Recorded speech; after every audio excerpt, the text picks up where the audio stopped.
Board के सभी student ध्यान देंगे, जो भी मैट्रिक या इंटर का अभी एग्ज़ाम दिए हैं, रिजल्ट आया है और या फेल कर गए हैं एक सब्जेक्ट में या दो सब्जेक्ट में, उन लोगों के लिए कंपार्टमेंट एग्ज़ाम होना है और उसकी तिथि जारी कर दी गई है। जैसा कि आप देख सकते हैं 2/4/2022 यानी आज का ये न्यूज़पेपर है और इसमें ये छपा है।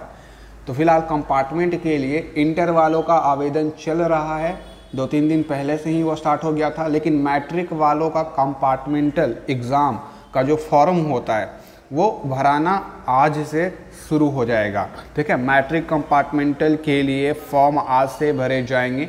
ठीक है, इसमें कौन कौन अप्लाई कर सकते हैं, कंपार्टमेंट एग्ज़ाम होता है क्या है, सारी चीज़ें आपको समझाते हैं, ध्यान से सुनिएगा। कंपार्टमेंट एग्ज़ाम भी आपका एक तरीके का एग्ज़ाम होता है, जैसे आप एग्ज़ाम दे के आ रहे हैं, लेकिन कोई लड़का होता है फेल कर जाता है एनुअल एग्ज़ाम में, मेन एग्ज़ाम में फेल कर गया एक सब्जेक्ट में या दो सब्जेक्ट में, तो वो लोग फेल कर गए हैं तो उनके पास एक सुनहरा मौका होता है, अवसर होता है कि जो भी सब्जेक्ट में वो फेल हुए हैं कंपार्टमेंट एग्ज़ाम दे करके उस सब्जेक्ट में पास कर सकते हैं। तो ये आपके पास मौका होता है, तो आपका एक साल बर्बाद नहीं होगा। आप कंपार्टमेंट एग्ज़ाम में बैठिए, अगले महीने होगा, फिर से उसी सब्जेक्ट का जिसमें फेल हुए हैं उसी सब्जेक्ट का एग्ज़ाम होगा एंड फिर से पास कर जाएंगे।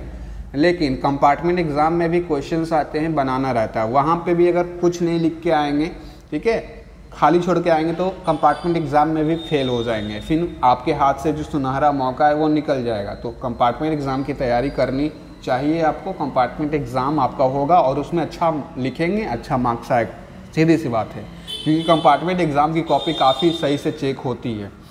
अब देखो यहाँ पर क्या होता है, कौन कौन इसको कर सकते हैं। तो वैसे लड़के जो एक सब्जेक्ट में फेल हैं तो आप इस फॉर्म को भर सकते हैं, कंपार्टमेंट एग्ज़ाम दे सकते हैं। और वैसे लड़के जो दो सब्जेक्ट में फेल हैं वो भी इस फॉर्म को भर सकते हैं। एंड वैसे लड़के या लड़कियां जो 3 सब्जेक्ट में फेल हैं वो इस फॉर्म को नहीं भर सकते हैं। आपका कुछ नहीं हो सकता है, आप अगले साल के लिए 2023 का इंतज़ार करिए, अगले साल एग्ज़ाम होगा उसमें दीजिएगा। लेकिन जिनका एक सब्जेक्ट या फिर 2 सब्जेक्ट में फेल है वो इसी साल अगले महीने एग्ज़ाम दे करके अपना रिजल्ट क्लियर करवा सकते हैं।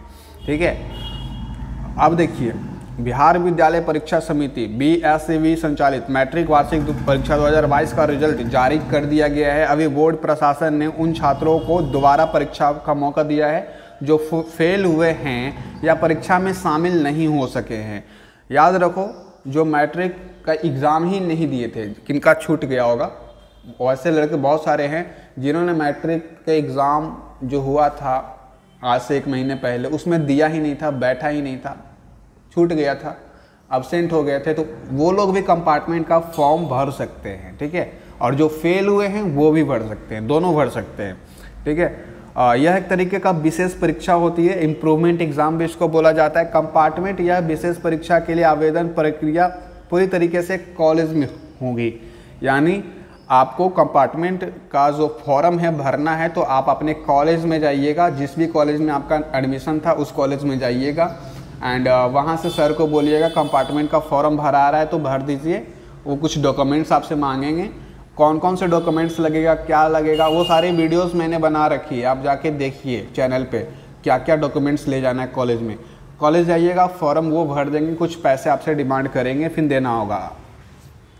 तो ये आप खुद से नहीं कर सकते हैं, ये सारा प्रोसेस कॉलेज वाले करेंगे। और ये रहा वेबसाइट secondarybiharonline.com, इस पर होगा। ठीक है, क्योंकि ID पासवर्ड कॉलेज के पास होता है, आपके पास नहीं, तो आप नहीं कर पाएंगे। स्क्रूटनी का भी फॉर्म आज से ही भरा रहा है। स्क्रूटनी का फॉर्म आप खुद से भर सकते हैं, कॉलेज जाने की ज़रूरत नहीं है, लेकिन कंपार्टमेंट के लिए कॉलेज जाना पड़ेगा। ठीक है, तो 8 तक आपके पास टाइम है, 8 अप्रैल तक।